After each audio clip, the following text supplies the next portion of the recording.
Այսօր լրագրողների հանդիպման ժամանակ ռուս-հայկական սլավոնական համալսարանի ուսումնադաստիարակչական բաժնի վարիչ Հռիփսիմե Մարգարյանը եւ Երևան թատրոնի եւ կինոյի պետական ինստիտուտի ռեկտորի օգնական Էմին Թորոսյանը խոսեցին 2010 թվականի Հայաստանի Հանրապետության պաշտպանության նախարարության հետ համատեղ անցկացրած միջոցառումների շուրջ, որոնք միտված են եղել բանակ հասարակություն կապը ամրապնդելուն։ Հռիփսիմե Մարգարյանը նշեց, որ այցելություններ են կազմակերպվել զորամասեր, ծանոթացել են զինվորների կյանքի եւ կենցաղի պայմաններին, զրուցել նրանց հետ, ծանոթացել նրանց հուզող հարցերին։ Ներկայացնեմ ծրագրերը, որոնք արվել էին արդեն պաշտպանության նախարարության հետ համատեղ, երբ բոլոր բուհերը մասնակցեցին այդ ծրագրերին, դրանցից մասնավորապես Մայր Հայաստան խորագրով միջոցառումներ, որտեղ եւ մենք մեր մասնակցությունը ունեցանք։ Ի սկզբանե ասեմ, որ բոլոր այդ միջոցառումներին մենք մեր մասնակցությունը ունեցել ենք։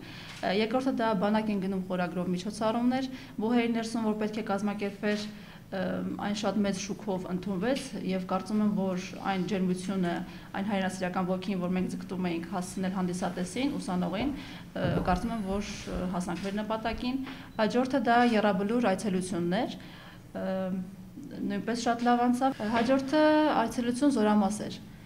Զորամասերը երկուսն էին, Արտաշատի զորամաս եւ Լուսակերտի զորամաս։ Մեր բուհով մենք այցելեցինք Արտաշատի զորամաս եւ հանդիպելով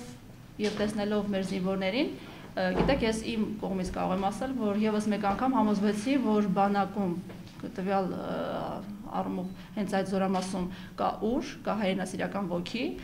եւ վստահորեն կարող եմ ասել, որ անկոտրուն է հայ ազգի զինվորի ոգին։ Այստեղ մի շատ կարևոր հարց կա հայ զինվորին եւ ընդհանրապես ոչ միայն զինվորին, ուսանողին ի սկզբանե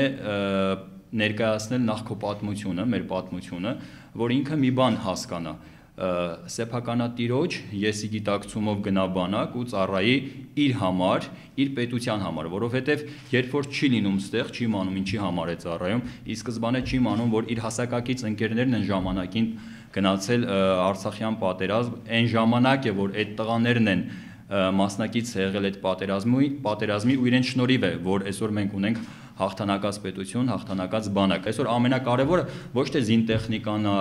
թվաքանակն է, այսինքն շատ կարևոր են դրանք, բաղկացուցիչ մաս են կազմում, բայց երբ որ չկա ոգին, դու չես կարող պատերազմը